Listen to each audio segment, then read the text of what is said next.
End of the day అక్కడ చదువు కోసం కాదు, సెటిల్మెంట్ జాబ్ కోసం.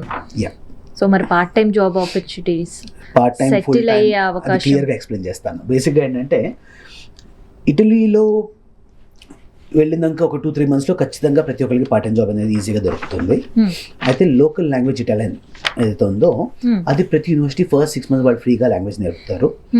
అండ్ తెలుగు వాళ్ళకి ఇటాలియన్ రావడం చాలా easy, because Telugu is called Italian of the east. అంటే మన వవెల్స్ వాళ్ళ వవెల్స్ సేమ్ ఉంటాయి కాబట్టి మనము ప్రొనౌన్సియేషన్లో కానివ్వండి, లాంగ్వేజ్ పికప్ చేసేటప్పుడు ఇబ్బంది ఉండదు. అండ్ చాలా మంచి beautiful language, romantic languages in the వరల్డ్లో ఫ్రెంచ్, ఇటాలియన్ ఇవన్నీ రొమాంటిక్ లాంగ్వేజెస్లోకి వస్తాయి. అంటే మాట్లాడుతున్నా కూడా పోయం పాడినట్టు ఉంటుంది. సో అంత మంచి లాంగ్వేజ్ అది ఒకటి కొద్దిగా పికప్ చేసుకుంటే డెఫినెట్గా జాబ్స్ ఈజీగా వస్తాయి. బట్ హ్యావింగ్ సెడ్ దట్ చాలా మందికి లాంగ్వేజ్ రాకుండా కూడా మంచి జాబ్స్ చేస్తున్నారు. ఎస్పెషల్లీ ఐటీ ఫీల్డ్ కానీ లేకపోతే సైంటిఫిక్ ఫీల్డ్లో లాంగ్వేజ్ రాకపోతే ఇట్స్ ఓకే. బట్ 2-3 ఏళ్ళు ఆల్రెడీ వీళ్ళు చదువుతారు కదా అక్కడ, ఆ టైంలోపు ఆటోమేటిక్గా లాంగ్వేజ్ వచ్చేస్తుంది, అది పెద్ద కష్టం కాదు.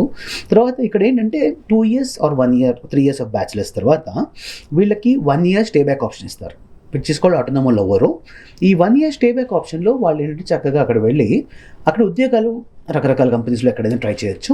వేర్ వాళ్ళు ఏ చిన్న జాబ్ నుంచి ఏ జాబ్ అయ్యే సరే ఏదైనా ఒక full time job 40 hours per week ఉంటే చాలు, వీసా ఎక్స్టెండ్ అవుతుంది. అలా ఆ దేశంలో 5 ఏళ్ళు ఉండాలి. అంటే 3 years బ్యాచిలర్స్ చదివారు, 1 year జాబ్ సెర్చ్ వీసా ఉంది, ఇంకో 1 year ఉద్యోగం చేశారు, యూ గెట్ ఎ పిఆర్.